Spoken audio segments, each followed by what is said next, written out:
Judgement updates ప్రజా నిర్ణయం ప్రజా తీర్పు కనిపిస్తోంది. రాజ్ న్యూస్ స్క్రీన్ పైన ఎప్పటికప్పుడు లైవ్ అప్డేట్స్ కనిపిస్తూనే చూడొచ్చు. ఎన్ని కార్పొరేషన్లు ఎవరు గెలుచుకున్నారు, కాంగ్రెస్ పార్టీ హవా కొనసాగుతోంది. రైట్, కమింగ్ టు మంథని నియోజకవర్గం, మంథని మున్సిపల్ విషయం తీసుకుంటే చైర్మన్ పీఠాన్ని కాంగ్రెస్ పార్టీ కైవసం చేసుకుంది. మంత్రి శ్రీధర్ బాబు ప్రాతినిధ్యం వహిస్తున్నటువంటి మంథనిలో మొత్తం 13 వార్డుల్లో 11 చోట్ల కాంగ్రెస్ పార్టీ అభ్యర్థులు ఘన విజయం సాధించారు. కాంగ్రెస్ అభ్యర్థుల విజయం సాధించడంలో కీలకంగా మంత్రి శ్రీధర్ బాబు సోదరుడు వ్యూహరచన చేశారని చెప్పాలి. హస్తం శ్రేణులు ఇప్పుడు అవే మాట్లాడుకుంటున్నాయి. కాంగ్రెస్ ప్రభుత్వం చేస్తున్నటువంటి అభివృద్ధి కార్యక్రమాలు, సంక్షేమ పథకాల్ని ప్రజలకు చేరువ చేయడంలో స్థానికంగా మంత్రి శ్రీధర్ బాబు సోదరుడైనటువంటి శ్రీనుబాబు సమక్షంలో క్షేత్రస్థాయిలో కార్యకర్తలు పనిచేశారు.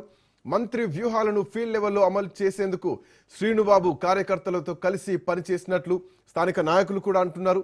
శ్రీనుబాబు అన్ని తానే పనిచేయడంతో అభ్యర్థుల గెలుపు సునాయాసమైందంటూ కూడా మంథని మున్సిపాలిటీ కాంగ్రెస్ వశమైందంటూ స్థానికులు అంటున్నారు. వాస్తవానికి శ్రీధర్ బాబు ఇక్కడ హైదరాబాద్ కేంద్రంగా మిగతా ప్రచార బాధ్యతలు తీసుకున్నా కానీ మంత్రిని మాత్రం వాళ్ళ సోదరుడికే అప్పచెప్పారు. వాళ్ళ సోదరుడు శ్రీనుబాబే మంత్రిని పూర్తి స్థాయిలో భుజాన వేసుకొని ఆయన గెలిపించడానికి కృషి చేశారని చెప్పాలి.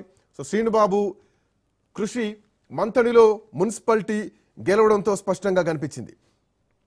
రైట్, ఇక మిగతా నియోజకవర్గాలు కొల్లాపూర్లో కూడా